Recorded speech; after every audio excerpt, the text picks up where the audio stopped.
Hi, a very warm welcome to everyone joining in for yet another interesting conversation. On behalf of Collegy, I would like to welcome our distinguished panelist and the audience that has joined us remotely from various parts of the world. I see a couple of my colleagues from outside India as well joining in. Thank you so much for doing that.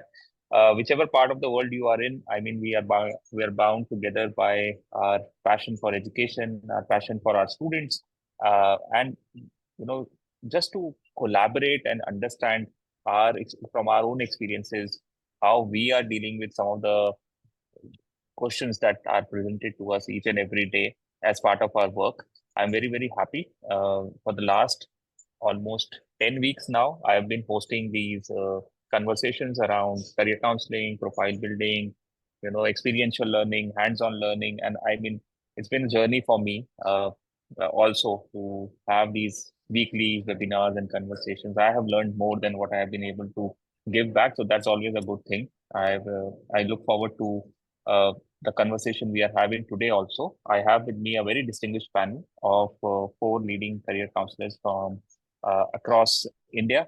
I have with me Ms. Asta Mahajan, who is the career counselor at TPS Mathura Road. I have Ms. Ambika Vasudev, who is the head of career counseling at Manav Rachna Group of Schools in Delhi NCR, and they have representation in other parts of the country as well. I mean, in terms of schools, I have with me Ms. Shraddha Kumar, who is the career counselor at Utkul Sangvi schools in Bombay. And I also have with me Ms. Deepa Rao, who is the founder of Telvisia Consulting. She also works with a couple of schools in her own capacity, but today she is representing Telvisia Consulting as a founder. So we are very, very happy and honored to have four of you with us. I also have with me my co-founder at Ecology, Suchita. Suchita will be with us also throughout this conversation and will be chipping in where and when we would want to. So let's start this conversation. I mean, the topic for today is a very interesting one, uh, profile building. How can profile building be more than a checklist? And when we were thinking of this subject to be discussed, I mean, I was talking to Syed and Suchita. I went back to my own experience when I used to uh, work with a couple of leading universities, liberal arts universities in India. I mean, I was a director of admissions and outreach at OP Jindal Global University for quite some time. I used to head their liberal arts school admissions. And then before OP Jindal School of Liberal Arts, I was the director for international outreach at Ashoka University, which is another leading liberal arts institution. I mean, for almost 8 years of my life, I did read a lot of applications from students, and being a liberal arts background institutions, our admissions process, we used to say, use the term uh, holistic. But when we used to use the term holistic, especially for my Indian students, I used to feel, how do you, and this was a question that was put to me quite a many times by my colleagues in the career counseling fraternity and also by some students and parents from especially Indian curriculum background schools, where they were saying, uh, when you say holistic, I mean, we are trained only for getting marks and marks and marks and clearing entrance examinations in our CBSE curriculum schools. And where do we find the time to really do other things apart from academics?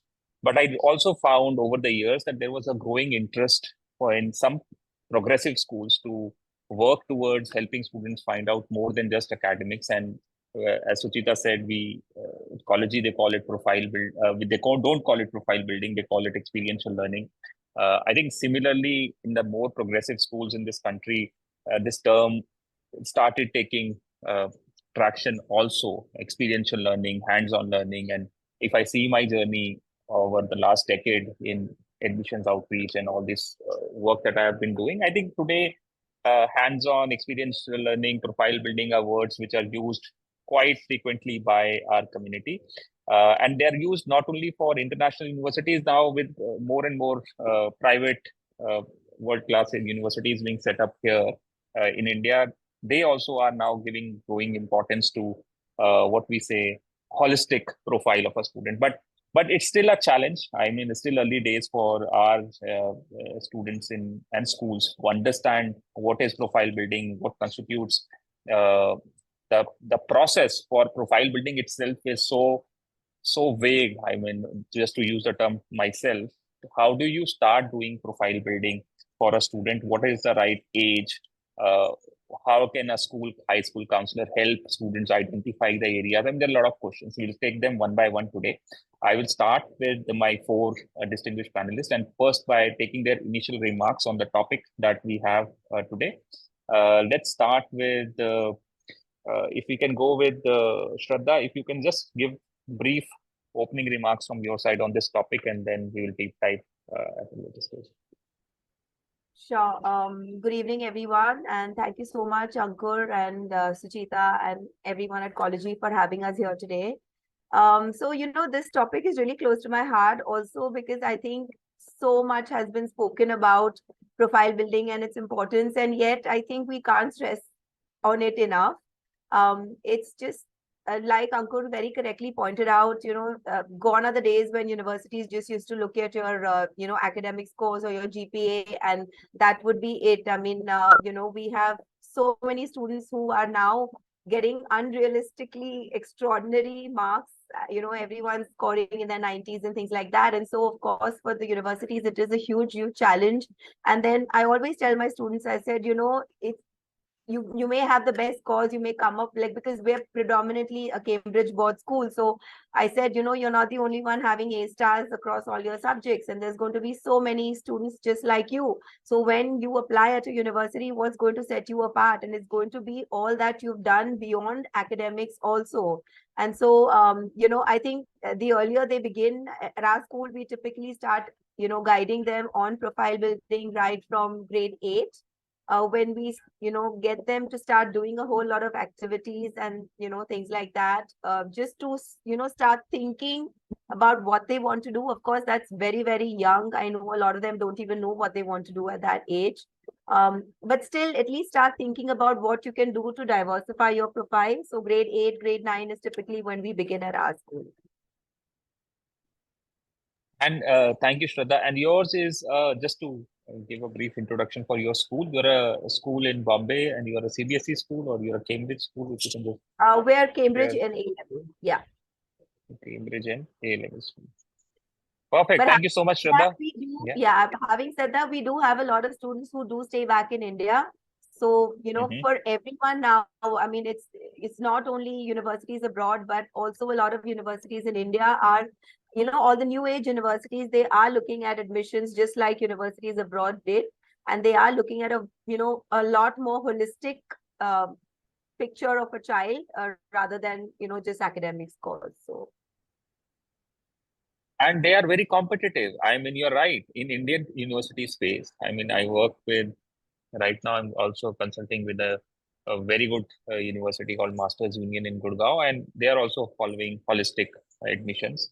Where itself the selection ratio is 3 in 10. I mean, 3:10, similar to what other institutions that I work with also used to have. So, and these are very, very bright students that are coming in and applying to these universities. So how do you stand out is a challenge because they are looking for more absolutely. than just So, grades. Yeah. absolutely, which is what I tell them. I said, your grades is going to get you that one foot in the door, but then it's the Yeah. rest of stuff that you do that's going to get both your feet in.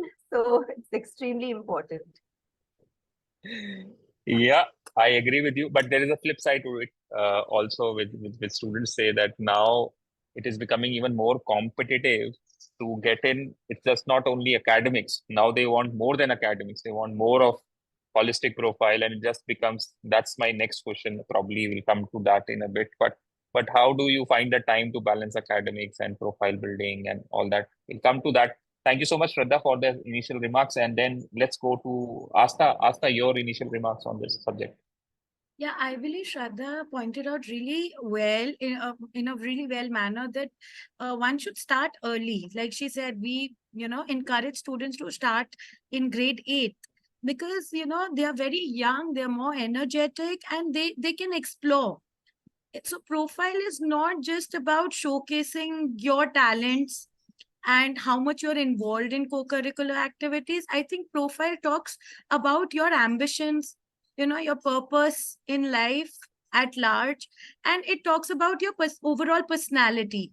And during the years when they are actually at a stage where they're exploring various career opportunities, options. When we move them towards building a profile, I think it's also helping them to become more clearer and clearer with their uh, goals. So I think that is something where I feel profile building is very, very significant.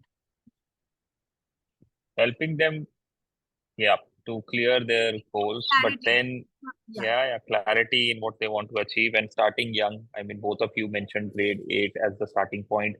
And just to give our audience an idea of your school, you're a CBSE school, right? And DPS Matra Road.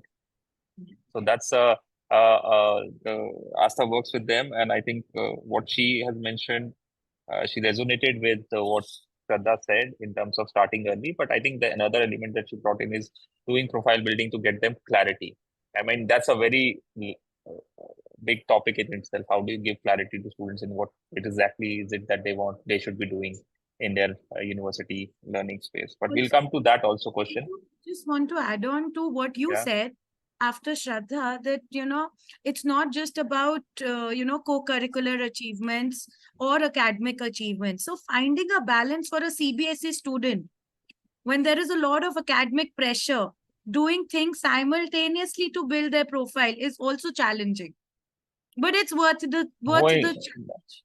absolutely. That's what I mean. I am in a country where dummy schools are becoming more and more every year, and asking students to do coaching and then not go to school and then adding in profile building. So this is where I mean, I'm not a career counselor. I don't work in a school, but when I go to visit, most of you I have visited and I've spoken to you in your offices. I mean, I find this, and I speak to a lot of principals also, school promoters also. I feel this there is a little bit of gap in terms of who actually should be doing profile building, because all our students are majority of our bright students want to get into IITs or medical, or now with CUCET, I mean, coming in the commerce and social science students are also in the entrance examination space. Apart from the few institution, I'll come to that. Asta, thank you for bringing that up, but we'll come to that later in the later part of the conversation. Let's go to Ambika. Ambika, your 2 cents starting points for this conversation. So again, thank you, Suchita. Thank you, Ankur. Again, this is one of my very topics which are very close to my heart. And already Shraddha and Asna have given it a brilliant start. But I would still like to differ in a way in terms of when we are talking about profile building. This word itself, of course, you're saying that you're calling it experiential learning, but somehow we prefer to use this word as profile enhancement, because no matter, even if you're not doing anything regarding profile building, you still have some profile which is not up to the mark as per the expectations of the new age universities, but you still have a profile. So it's almost about enhancing your profile, starting from where you are to something which defines you as a human being, helping you discover your career goals, defining your aspirational goals in terms of what in life makes you happy at the end of the day. Because when we look at profile building in a complicated way, wherein we say that there are 8 to 9 things that a student must do starting from 8 onwards, then we need to define the boundaries. Like, it is the class grade 8 where we should start, and we should cover 8 to 10 activities, or the something that are the defining points in profile building. But honestly, students who feel happy about this subject, they can start as early as possible. I would like to really give you a quick example here. My daughter herself, when she was in grade 5, she started with this kind of activities. So wherever we were traveling, we used to find some kind of a volunteering opportunity, some global level. So she's been doing such activities happily. So, and then I recommended to students also. So somehow the profile element, if we take it a little in a different way, which doing things that make you happy, that give edge to you as a human being, as some as a part of your academic achievements or extracurriculars or something that differentiates you from others. So this is how I just wanted to give some different touch to the discussion, which is already going on great. Yeah. Yeah, I think, and that's a valid point. I mean, how do you, I mean, my only problem with, I mean, again, going back to my hat as director for admission in liberal arts, my only problem with students were most of the time when they used to come to an interview, and I used to ask them, in your profile, there are two internships. And I will tell them, okay, talk about these two internships. What did you learn? I mean, many of the times the internships that were there on their profile, they were not able to speak about them for even 2 minutes. And I'll say, did you actually do them? And then if you delve a little deeper, you'll get to the point where they have just put it there because they feel it will go to look good on their application. But then that doesn't help their cause. Even if they get called to an interview and they're not even able to speak about those experiences and what did they learn from it, or they're not confident even, I mean, that's a problem. I mean, that's where, again, I think we become very mechanical, and we start thinking about, okay, you want to get admitted to these 5 universities, probably these are the kind of experiences that you should be showing on your profile to get shortlisted. I mean, that's my problem with profile building as a term. And I used to really feel that that's a waste of talent of a very bright student being asked to do something where he has no interest in, but because he thinks that it will look good on his profile for that university, for that program, he has to showcase that. And that's the issue for me. And I used to tell the students also on their face that probably it's not the right way for you to approach a university application process like this. And again, that's my experience. And I don't want, I mean, again, Suchita may come in when she wants to, but I think the definition here is that we want to create these experiences for the students for the love of learning, really, to explore, to get confident about their decisions. Okay, whether they should be going to this university, not going to this course. And I think we'll come to that also, Ambika. Thank you so much for your initial remarks. And Sujita, probably in a later time, we'll come to you. I'll go to Deepa first for her brief comments, and then I'll circulate. Yeah. Deepa, over to you for your initial remarks. Welcome.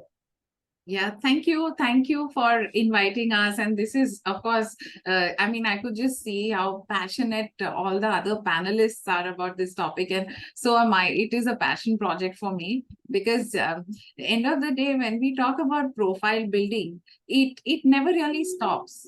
And if students ask me, when do we begin profile building? I always answer them, you've already started. And you started right at the time when you started doing something beyond what is required of school. And now we are operating in an environment where everybody is fixated about marks, academics. That's be it any board, any curriculum. That's one of the things that parents mostly are fixated about. So when we talk about profile building, the first thought process is it should not affect the academics. So what can one do? And so I always encourage students to take up something as early, whether it's third grade, fourth grade, fifth grade, whatever it is. Because if you're talking about something like sports, it's not something that you can come to grade 9 and excel at it. You have to be at it from a young age.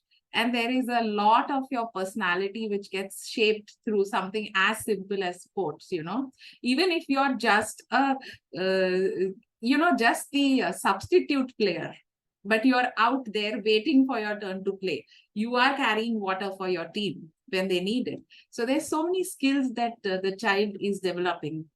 Same way when it comes to music or performing arts. It requires that rigor of daily practice to be able to excel at something. And those are the skills that you develop when you come at a later age in grade 9, 10, 11, 12. You just extrapolate those skills which you've already learned into academics and you get your grades. So to understand that this entire profile building is not just a tick in the box, it's actually growth of a child's personality to make that child an individual who is college ready. So if you ask, you let me know when to stop because I can just go on and on. But the thing is, when you ask a 10th grader, what do you want to do in your life? It causes them big time stress. Okay. So, and me being a career counselor, I have two twin daughters who were also asked the same question, and they also got stressed about it. Okay. And that's generally the reaction which students have at that time, because they still don't know what they want to do. They could be something, I mean, they could be interested in something, but how the things at a subconscious level, what they really want to do, they don't know. So the only way to figure that out is through experiential learning, which we call profile building now. So when you just try out different things, you say, okay, I like this, I like that, and then you start narrowing down your interests. Yet, I would say that whether it is passion, that's a question mark. That passion, sometimes you may find when you do your first job, or you may find the passion when you start studying in university and experiencing different courses. That's why you see students picking up double majors, major, minor, and making a shift in those fields. The second thing why I think the experiencing all this through profile building is very important is to develop these skills which make you college ready, career ready, because you are stepping out into a whole new world outside your comfort zone. And let's face it, Indian kids in the comfort of their home get a lot of privileges, and when they have to study, cook for themselves, do their laundry together, that requires a lot of life skills beyond just academics. So I think these experiential learning that these children go through really helps them navigate that process. And of course, when you do something within the boundary of your school, there is a lot of expectations in terms of grades and what they have to achieve at the end of it, what is required for university. But when they are out there outside school trying out something new, there is no pressure of marks. They're just going out there to learn for the fun of it. So, and maybe that becomes the starting point of their passion. So overall, I think for all these reasons, the right combination of your experiences what define what the student becomes eventually. Thank you so much, Deepa, for that. I mean, one of the things that I really want to highlight here is profile building and college applications are, I mean, experiential learning are, I think all of you have spoken on the same theme. There are two, okay, yes, one is related. Yes, if you do something and you find it relevant for your college applications, yes, it's great. Yeah, you can show it in your profile. But even if you do something and you find out, and this is where I want to bring in Suchita also, is that when I started working with Collegy and 3 months back, and first time for me on the other side talking about their experiential learning programs, and I started reaching out to counselors in my network saying, hey, college is doing these impact projects. These are very interesting projects that we should be looking at for your students. These are online, accessible, very cost effective, all of that. One of the first things that was thrown at my face was like, okay, we can do it in summer holidays, and so probably we can look at next year's summers. And that is the only time I have. So I went back to Sayyed and Sujita. I said, yeah, आपके काम तो सारा summer में ही होता है, मेरे को लगता है, क्योंकि everybody tells me we should do it in summer. And then Suchita had a very interesting take on that, and I started agreeing with her. And मेरे दिमाग में भी, when I was wearing my director of admissions and outreach hat, and I used to evaluate these profiles that were coming to me in School of Liberal Arts at Jindal and Michoka, I used to really have a red flag for students who did only a 1 month profile building activity in summer, and then for the rest of their whole school education, there was nothing to show. I mean, that's a red flag to me. Why would you do only one thing and then show it to me in an application form? And then Suchita has a take on that subject also. Suchita, why don't you just chip in about your take on what is impact projects and profile building? When should it be done? Sure. Thanks, Ankur. Everything that all of you have said, I mean, we are all so invested in our students' life choices and future, that, this is another element that has recently been added, which, I mean, if we go back historically, this is really the way education was imparted, to everybody. It was experiential. It was never this sort of, and I can go on about industry led, etc. But, we all know that bit. So let's skip that. I'm just going to pick on some of the things that all of you have said. You talked about clarity, Ambika talked about the happiness factor, purpose, the sense of achievement, and what you just, highlighted, Ankur, the seeming lack of time to do these things. I think, it really doesn't matter what age somebody starts this. That's really up to, the school sensibility. The sooner the better, of course. But the whole idea of bringing clarity and purpose in what you want to do cannot be done through one single activity. It needs to be an ongoing exercise, and there's nothing better than hands-on learning, like really throwing yourself into a real life problem and trying to find a solution to it, which is really what our projects are about.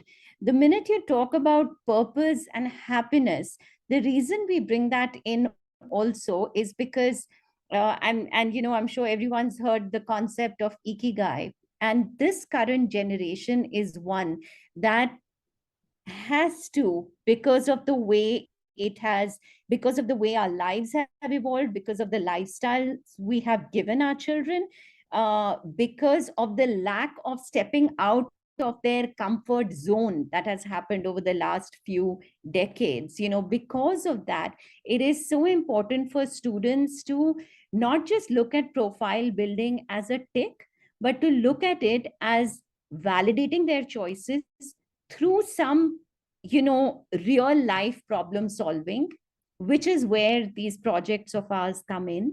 We align them with UN Sustainable Development Goals because we want the students to make some sort of contribution to their environment or to their community, whatever they're passionate about.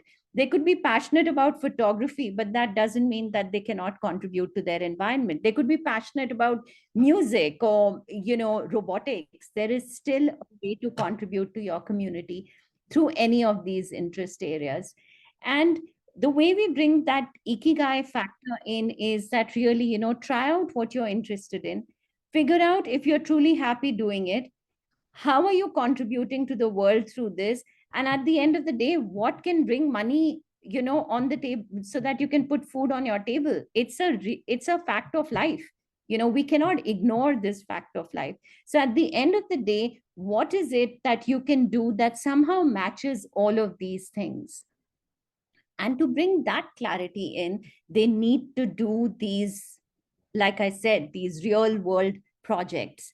The other thing, that's been talked about is the lack of time, or the seeming lack of time, I would like to say. And, that's another thing that both Syed and I, when, we came together to build these projects, was really looking at, all of our experiences in the education industry and how much time students really do have, or how much time the school pressure or the parental pressure allows them. you know we realize that we have to reach a balance somewhere when we built these projects. So what we did was we tried several types of projects, and we realized that the 4-week project was a sweet spot, because it allowed a student to start a project and allowed them to end it, so that there is a sense of achievement. There is some sort of purpose that has been achieved by the end of that project. And additionally, it just requires 4 to 6 hours a week, which is something that, can be done despite, those tuitions and, a million classes that these children have to go through. My heart bleeds for them. I really think that there is so much more purposeful work that they all could be doing, but this is the reality of the world we live in. So keeping that in mind, our projects were built to balance all of these worlds. And also, like you mentioned, Ankur, that when you were reading applications, you would see something that was just like, a 1 month project that was done. We are very clear that we want these students to talk about their experiences, record these achievements. And we do sessions, and we do a lot of recordings of our students who do these projects, so that at any time, any admissions officer or anyone in the career industry later on, or someone just, if they're looking for a gap year internship or anything like that, this is real stuff that is recorded over there for them to see. So it's not like they've made it up.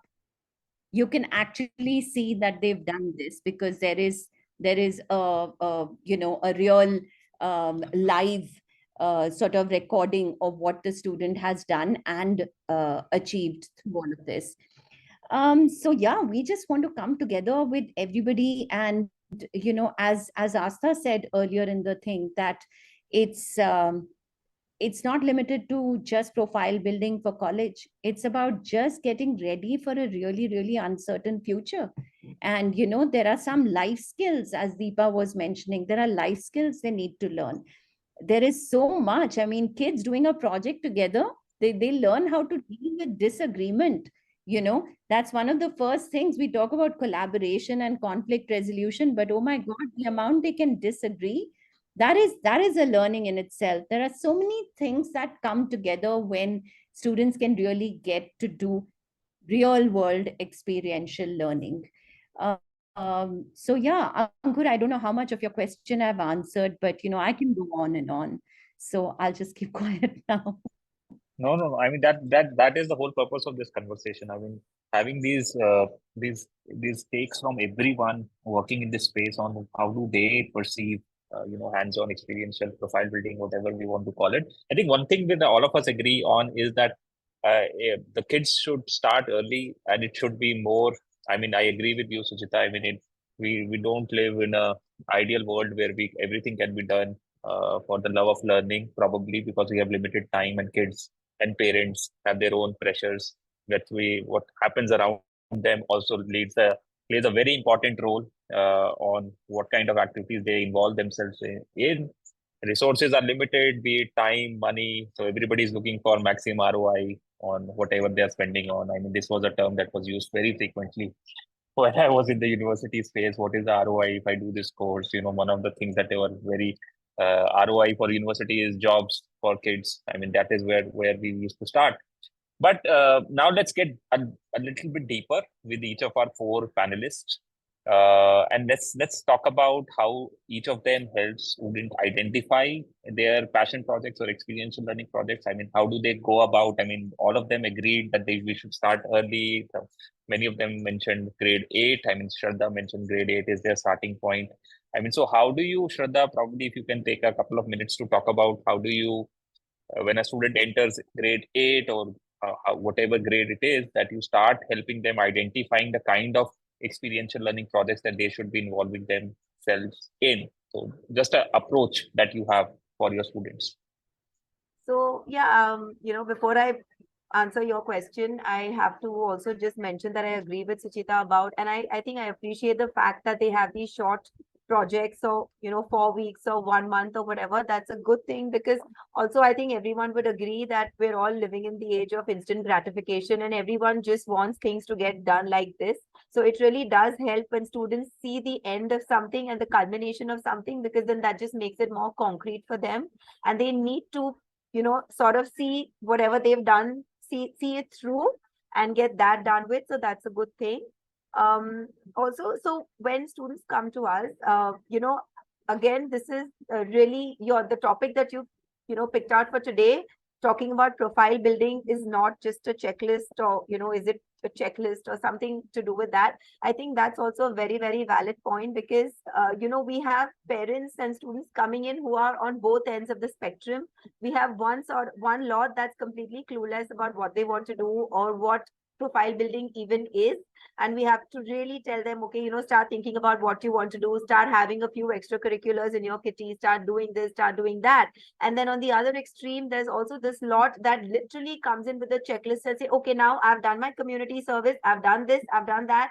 And that's the sort of parents and students that really tend to worry me. Or I have to really tell them, I said, don't spread yourself out so thin that you're left with like just being doing nothing at all. You're doing so many things that you're not able to devote time to any one thing in particular. So I think, as Deepa, Ambika and Asta have all also said before me, it has to be something that they're passionate about. And that's what I always tell them. I said, marry your interests, your passion with what you want to do. Only then is it true passion building. It's not about doing 20 things, but it's about doing maybe 5 things, but doing them really well and in depth and seeing them through. Because only then is it even contributing towards what you want to do. And that's what colleges are looking for. That's what they want to see. They want to see what you bring to the table in that particular course, or the field that you want to take up, and they don't want to necessarily see that you've done 20 things that are really meaningless. So I have students who come in and say, okay, miss, I've done, I went and volunteered at an old age home, or I went for 2 beach cleaning drives. And I said, okay, how is that really helping? So what you do, first of all, you've got to resonate with it. You have to really, go in depth, and you have to see that thing through, show that you have really taken up an initiative and that it's meaning something to you. Don't just do things to tick off check boxes, because that's not profile building. So yeah, that's for that lot of students. Yeah, if anyone else has anything to add to that. um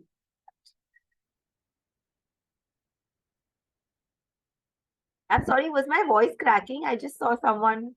Or was I audible? Yeah, no, you were audible to Audible. me, but yeah, I was just reading a message that said voice is Okay. cracking. I think it's on their side, the network problem, It's Okay. maybe on, Okay. yeah. because it's clear to me. Yeah, yeah, Yeah. yeah. So But yeah. Shraddha, thank you so much. Yeah, yeah, uh, yeah. You want to say something? no, I'm good. I think Okay. the others have said, we can all just go on and on. So in the sensing of time, I think we'll just keep it short. Yeah, absolutely. Perfect. And keeping the time, I look on the clock as well. I think this has got to be one of the most attended session that we have hosted. Today we have 40 plus people here.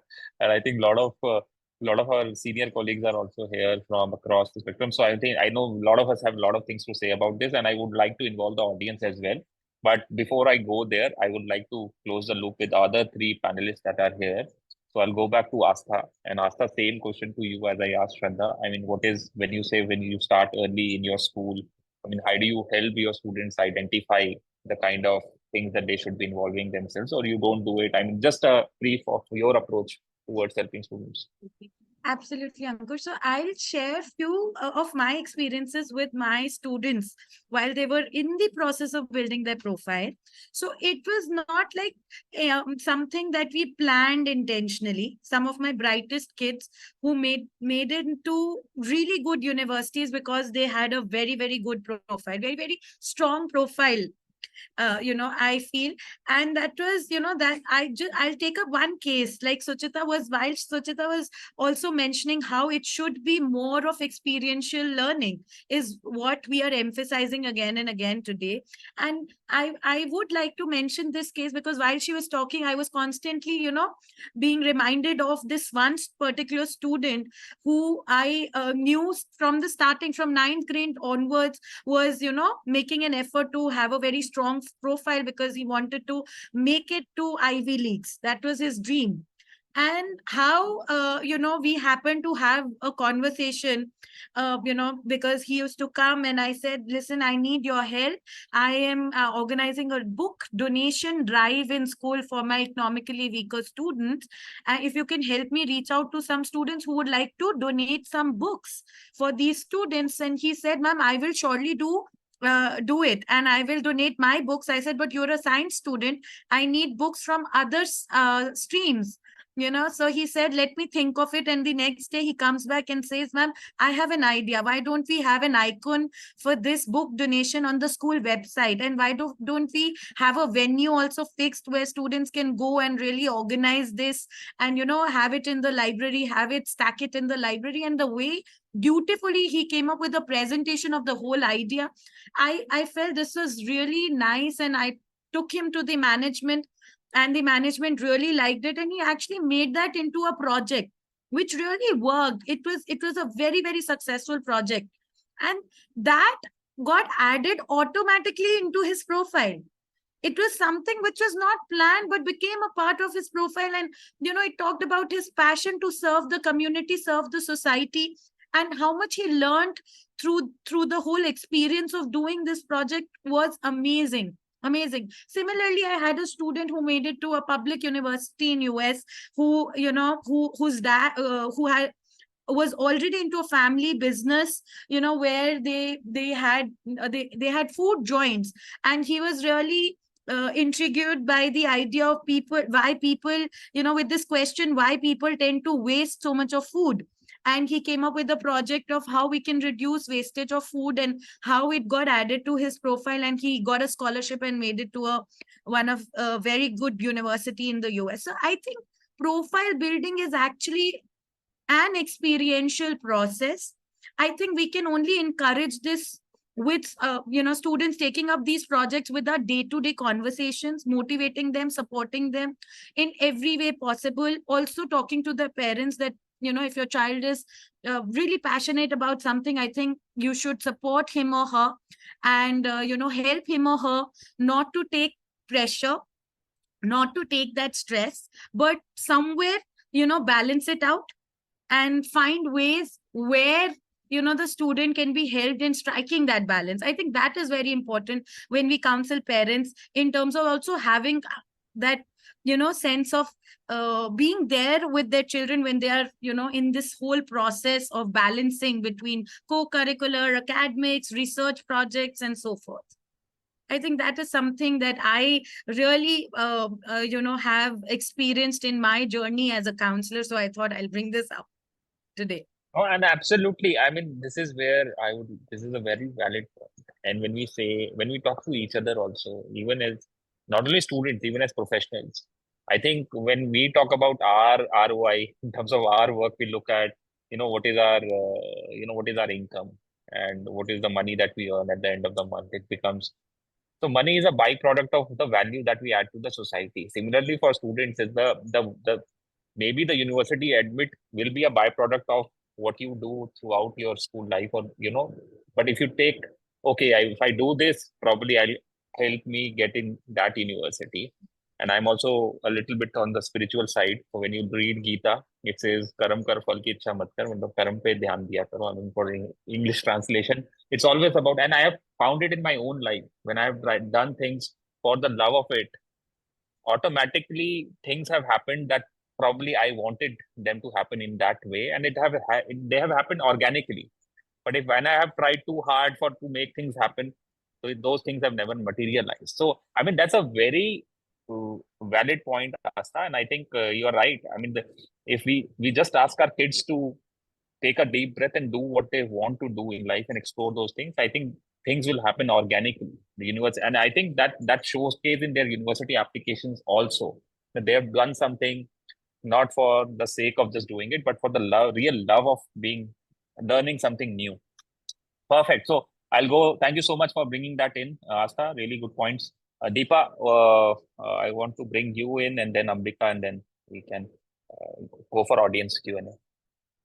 Okay, so I mean, that was such a lovely share, Asta. So in fact, I was just reflecting at today how I was helping a student who came to me with a 13-page resume.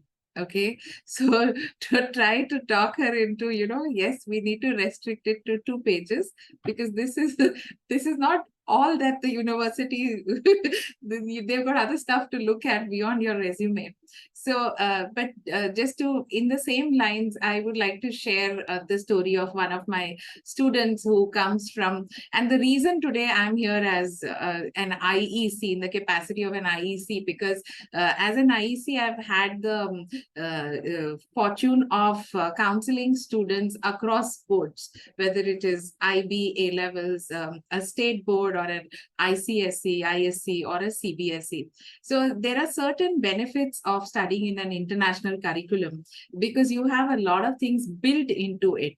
Like, for example, your extended essay takes care of your research profile, your community activity, creativity activity service takes care of your experiential learning, extracurriculars. But when it comes to something like an HSC, a state board basically, or an ICSE. These opportunities are very school based. Good schools offer the same opportunities even for these boards. There's still schools which do not offer this and treat it like a traditional curriculum, especially the ones you had mentioned, Ankur, where dummy boards along with the integrated coaching, all of that, they don't offer anything. They don't even know how to make a transcript. So it starts from there. For these children to be able to even think of, I have to study physics, chemistry, maths for 2 years and not knowing why they are doing it for 2 years. So every time there's a setback, they find it difficult to handle it. So this particular student I'll take is coming from a CBSE board from small town in Gujarat, and was used to speaking in Hindi and Gujarati, and he suddenly went into an international curriculum in Bangalore in a boarding school. He was like a fish out of water and would cry himself to sleep every night. He started learning tennis to basically overcome the language fears, because he would talk to his coach in English, in broken English. And slowly, because of sports, he started making friends. But then he didn't want others to go through what he went through. So he wanted to help others settle down in a boarding school, because he was bullied and went through a lot during those years. So when he came to me for counseling, and I advised him to take up, and he was a candidate for learning finance and business. So we worked out a plan by which he could do a financial literacy program, and that's something he started off in grade 9 in his community, in the school community, for all the school helpers and the staff and everyone. And he did financial planning for them, taught them about medical insurance, talked to them about life insurance, and he helped them get it. He didn't just talk, he actually helped them get it. And then during the course of 4 years, he followed up with them. He was like their relationship manager. He helped them with it. So when COVID hit, these guys couldn't thank him enough, because when their family was hospitalized, it was the same medical insurance that came to his rescue.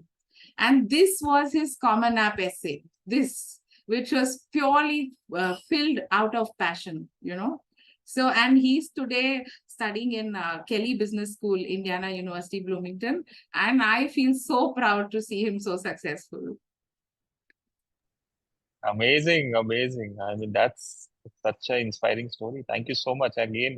And it validates what I was saying. I mean, you do something for the love of it, and the universe takes care of the rest of the things that you want in life. And that's, you have to believe in the process. And I think that's where I think all of us agree on. Ambika, over to you for your comments, and then I'll open up to audience for the Yes, comments and questions. Yeah. Deepa, brilliant example that you shared. Amazing to hear about the story, and congratulations to you that your student has stood out and has been able to realize his dream. Now, there's one thing I see, that when a student comes at a stage when they have no idea about where to start, how to start, one thing that really disturbs them or gives them a little fear is, what if I start and I fail? What if I participate in a competition and I'm not able to win? So, talking about making them comfortable with failures, making them realize that participation is much, much bigger than winning, making them more open to accepting the real grounded stuff, that I think is more important when it comes to uh, even parents and students. Make them feel light about this concept of profile enhancement. And because I have a brilliant example here, there is a student of mine. He used to play chess at national level, and he was on the verge of getting an opportunity. Those days when he was coming closer to the finales, he used to get nervous, because what if I fail? So it was when I just pitched in, I made him, it's all right. It's all right even if you don't win the competition. it's your participation is much, much more bigger. You start celebrating even if you don't win. It's all right. So similarly, the similar example recently happened with one of another students. He said he's very good at shooting, and but he wanted to participate in this Mr. Teen this competition which was happening, which definitely will groom him as a human being when they participate in such competitions. But then this one fear of what if I don't win? So, making them comfortable with those failures is something that has really helped. So that student has again got in his dream university studying in UT Austin. And then the other student that I'm talking about, he's not been able to win though. But he says that, ma'am, the way you made me comfortable with this, enjoying the process, and realizing and making a small note of every day, making a small daily journal of what is it that makes special in that day. Because profile elements is something, it's nothing to do with certificates. A lot of students say, what if I don't get a certificate?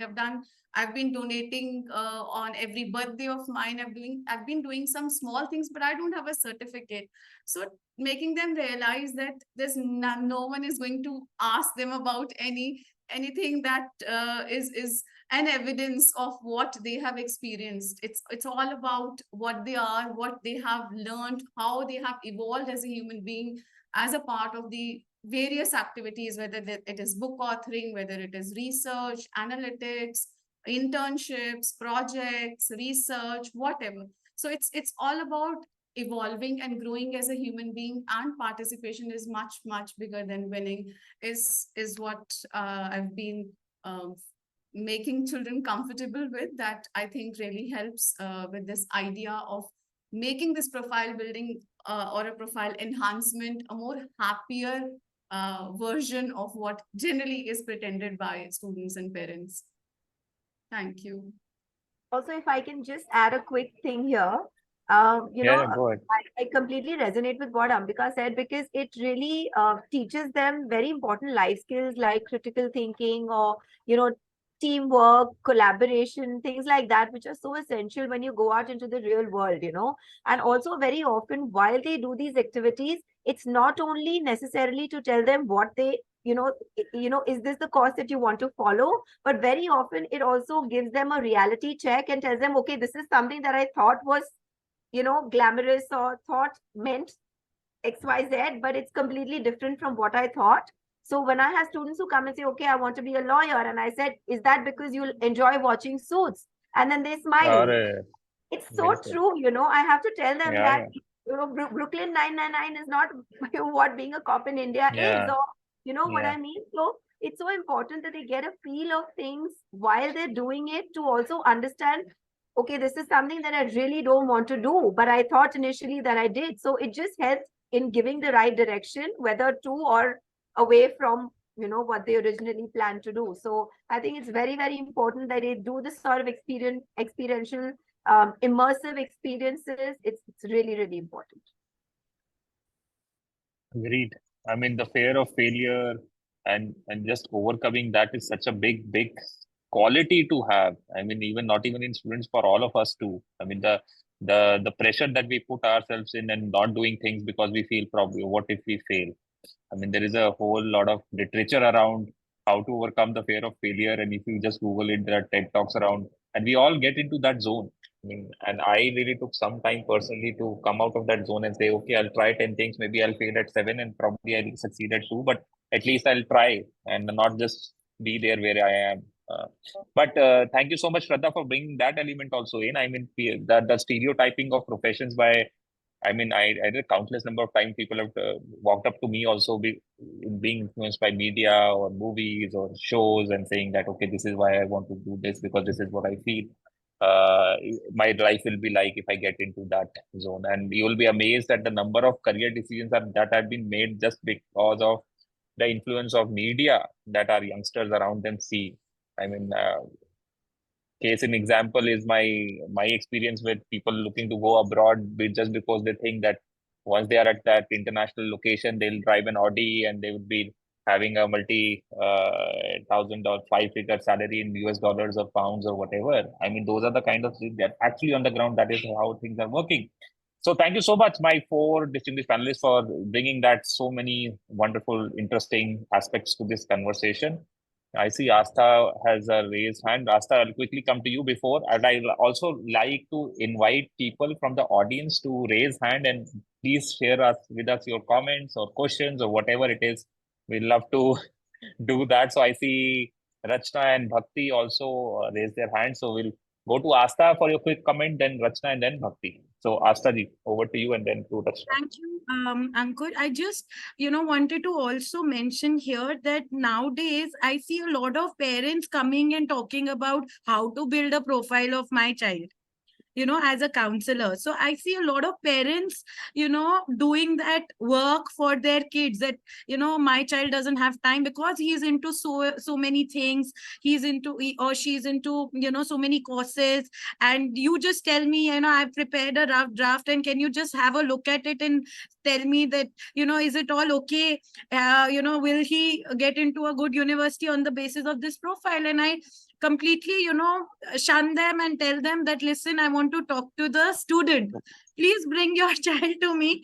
I want to sit with that student, talk in length that what all that student has actually put in the profile, what that student is really wanting to do, and why he or she has put those things in his or her profile. So profile building is a journey which really needs to be worked out with the students and not parents. It's something I strongly feel, because Definitely. so I thought I'll share this as a counselor. I don't know if parents are also listening to this, or even if other counselors are listening. I feel parents shouldn't be encouraged to, really working on the profile. Those kind of parents are not listening in today. Yeah. They are not here. Sure.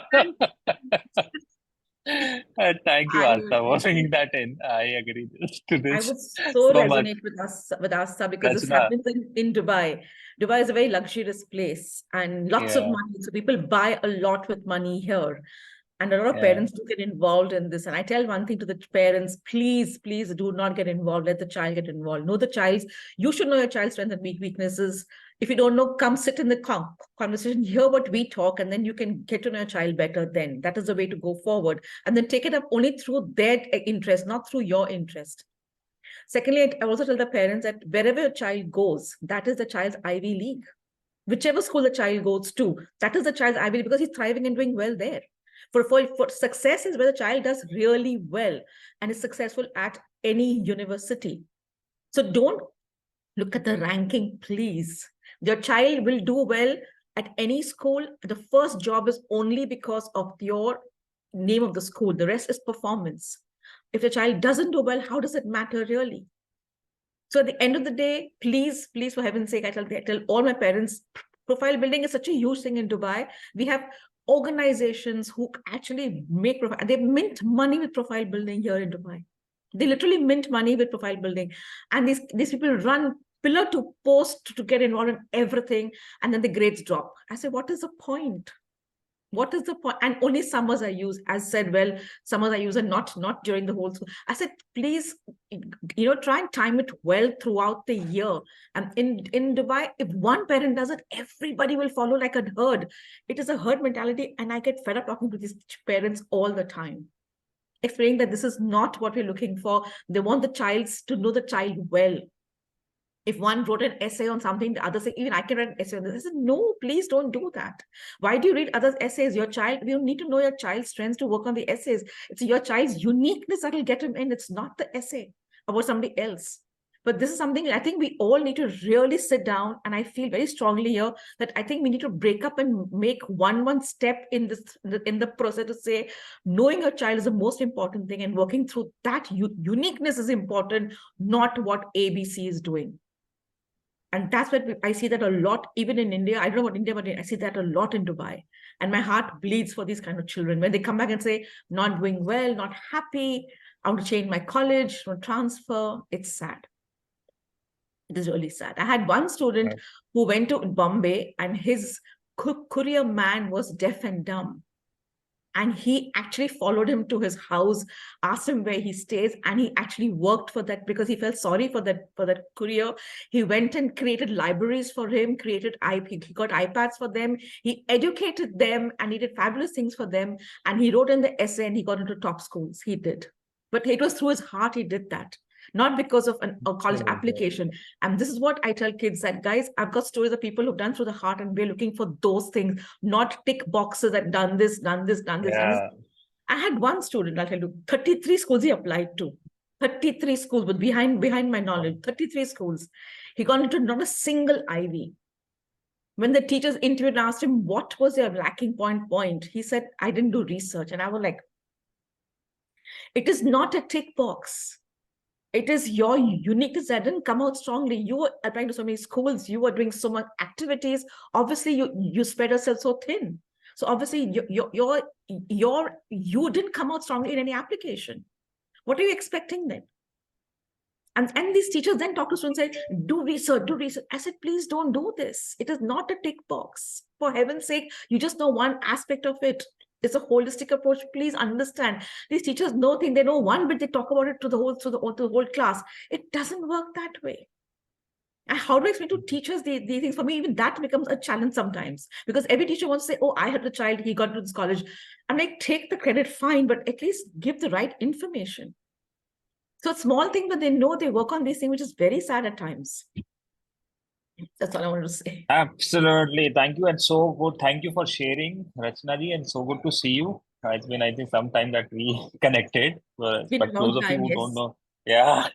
So I've got so good to hear you again at one of our conversations. And for those of you who may not know Rachna is one of the leading career counselors in Dubai. She works with Dubai International Academy. And, I had the pleasure of visiting her a few years back. And from that time, I know her as one of the leading voices in that part of the world for, and the pressures that she talks about. I mean, those of us who are in Dubai or who know Dubai know that's how that city operates. I mean, it's like everything can be bought, but Yes. there are some things that cannot be bought. And I think, thank you so much, Rachna, for bringing that in. Bhakti, over to you. You wanted to say something. And then we go to Harish. Harish also wanted to. Yeah, I think the whole pressure of profile building is a result of the fact that it is introduced at a very later stage in school, and it is not looked at as a very critical part of education. So from very early years. So I believe that early intervention is very important. Just like when we talk about career guidance, you don't introduce career guidance at grade 10 and 9 and expect kids to have clarity. And similarly, discovering who you are is the first step. And that is not just academic, right? It's so many other things. So discovering who you are, skill exploration, honing, experiences. Schools do a lot of this, but not in a very, I would say, structured or a very determined manner where they're determining outcomes of what it needs to lead to next. Your college application is a summation of your school journey, not of your high school journey. It's a summation of your school journey. And your school journey can only make sense if you know you started exploring yourself from very, very early years. So I think this rush for certificates, who's to blame? Nobody. Because at this point, we are in a nascent stage in this whole conversation. And all these discussions are helping us. Hopefully, more schools get inspired and say, you know what? Skill development, experiential learning, and profile building does not start at grade 8. It starts at grade 5, perhaps. And then we go earlier and earlier, right? So it's one step at a time. Also, the certificate culture. Teachers own the certificate culture. Every time we talk about a webinar, the first question we get is, will we get a certificate? They pass that on to kids. What are we talking about? This is not coming from students and parents, it's coming from teachers. Teachers are obsessed with certificates. I'm sorry, but it's a fact. Counselors are obsessed with certificates. So if we stop that, then I think we'll be able to pass some sense on to kids. So let's not talk about certificate culture. Who glamorized MUNs? Honestly, what is the outcome and impact of MUNs? Why are they so popular, and why is so much money being made on MUNs? There's money being made on MUNs. I go to career fairs. And students are like, ma'am, I did like 20 MUNs. And I'm like, who asked you to? My career counselor did. And I am so disappointed to hear that when that student could have been doing much more with his or her time. And he might not even be inclined to public speaking, international relations, research, any of that. Yeah, okay, it instills confidence and all of that. But what if a student is simply not interested, right? So why are we not introducing more avenues? And last but not the least, food for thought. The next time you get into a classroom, because I've done that, ask the difference between critical thinking and analytical thinking. Nobody in the room is going to be able to tell you that difference. So when you talk about future skills, 21st century skills, I want to challenge this room. I want to know how many people here understand the difference between critical and analytical skills. Actual difference. So this is just jargon, 21st century skills that we are throwing around. Nobody understands what it is. And we are passing on this FOMO to our parents and students, and it is not okay. So with that, I will stop because I have to get another meeting, but thank you for the time. Bye, guys. Thank you so much, Bhakti, for those really relevant points. And I agree with most, if not all of them. But yeah, I am also conscious of the time. We all need to close this. We are already 5 minutes over. So I'll go to Harish for his comments and then probably Suchita, and then we'll close. Harish, over to you. No, Ankur, I'll just make it easy for you. I think my thoughts were expressed very clearly by Bhakti and very passionately by Ms. Rachna ji. So I will though ask Rachna ji. I'm also based in Dubai, so clearly you have figured out how to make money here. So I'm going to reach out to you to figure that bit out. Oh, But I say wow. that as a sarcasm.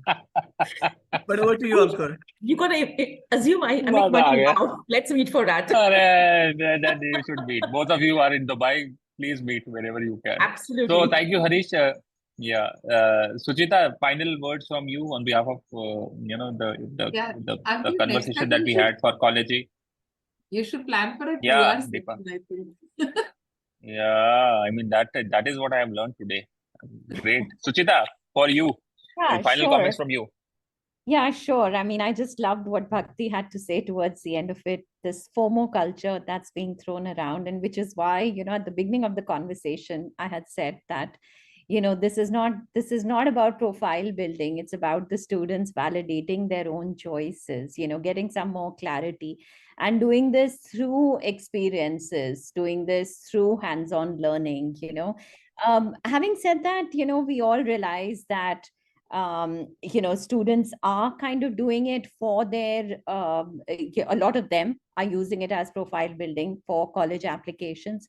And I just saw one comment in the in the chat, so I just wanted to talk about that, about how universities are now going back to more about the grades and rather than extracurricular activities. And I want to re-emphasize that this whole exercise for experiential learning is not about college applications. It's about them learning about themselves and knowing what they want to do at college, or for that matter, not at college, or for that matter, not even going to college. The world is changing a lot. It's about what they really want to do in their future and be prepared for future, even be prepared for how to use their life on campus, use it more effectively. Somebody here also mentioned something about gratification, instant gratification. And we realize that too, that students want to be rewarded for things that they do. And for that reason, we even have started partnering with our university partners, and we set up an impact fellowship where students will receive scholarships, but it won't be just their grades. We will be looking at what sort of impact they're making in the community and environment around them. And I think that is something that we need to be instilling in our students, that learn something. Learning has to be combined with purpose and giving back. So yeah, that's about it, that from me, Ankur. Perfect. Thank you so much, Suchita, for your concluding remarks. Thank you so much, everyone. I know we went over time, but it was a passionate conversation. I really enjoyed it. I think one of the most well attended and most commented on conversation. I loved this part. Probably when Deepa says we should have a 2 hour session, yes, I think we may be coming back with the part 2 of this conversation that we had today. But more on that later. But thank you so much to my distinguished panelists for taking time out. All 4 of you are doing a fantastic job in terms of helping students identify the right kind of programs, experiential learning opportunities. So thank you so much for doing that. And it's a good bye from us for this week. We'll be back next week on behalf of Apology. I once again thank you and look forward to having you for our next conversation next week. Thank you so much. Bye bye, everyone. Thank See you. you. Thank you. Bye. Thank you. Bye, Thank you. Suchita. Bye.